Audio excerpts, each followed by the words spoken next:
Pourquoi Bulma et Vegeta forment le couple parfait? Parmi ceux qui ont lu Dragon Ball avant DBZ, il y en a qui ont mal vécu la rupture soudaine du couple Bulma et Yamcha. Deux individus qui se rencontrent en pleine aventure, tantôt ennemis, tantôt amis, tantôt amants. Ils trouvent ce couple plus logique. Ils ont noué des liens forts en risquant leur vie ensemble. Bulma cherchait un époux et Yamcha une épouse. L'un était extrêmement timide envers les femmes et vit seul avec son minou, tandis que l'autre est très engageante envers les hommes et n'hésite pas à montrer son minou. Une union presque poétique mais de courte durée, et ça en a choqué plus d'un. Bulma qui trahit du jour au lendemain Yamcha, l'homme pour qui elle a pleuré, pour qui elle a bravé les dangers de Namek pour le ramener à la vie, pour l'homme responsable de sa mort. Ça paraît anormalement cruel, on pourrait croire que leur union est une facilité scénaristique ou une idée improvisée, ou encore juste une histoire purement archaïque, animale. La femelle quitte le faible pour un mâle plus fort. Que nenni, ce n'est pas ce qui intéresse Bulma, mais pourquoi sont-ils ensemble alors? À première vue, ils ont peu de points communs, à part le fait qu'ils adorent frapper Goku tous les deux.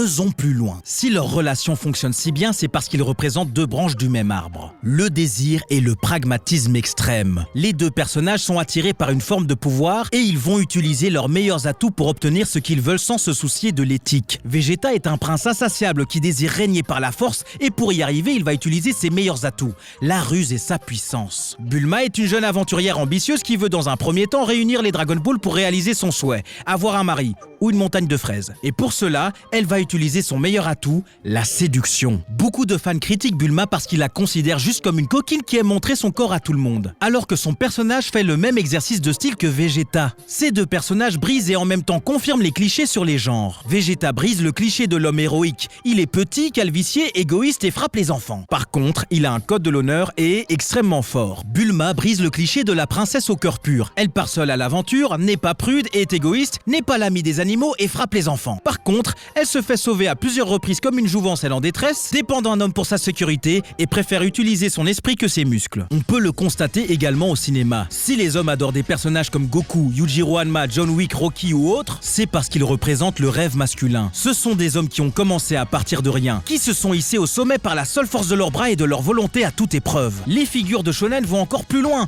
Ils sont tellement forts que même la nature ou la technologie ne peuvent plus rien contre eux. Ils n'ont de compte à rendre à rien ni personne. En gros, ils sont libres. Un rêve magnifique mais impossible dans le vrai monde. Et à moins d'avoir le cœur pur, la plupart de ces personnages font mauvais usage de leur force sans se soucier des conséquences sur les faibles. Pour les femmes ou les hommes faibles physiquement, le cliché instauré au cinéma, c'est le personnage qui utilise ses atouts physiques ou son intellect pour obtenir ce qu'il veut. Ils embobinent ceux qui sont déjà au pouvoir pour graver les échelons. Ce sont les marionnettistes qui règnent dans l'ombre. Dans les deux cas, ils utilisent... Mais où est la suite? Sur ma chaîne! Alors va regarder! Allez, faut pas se dégronder!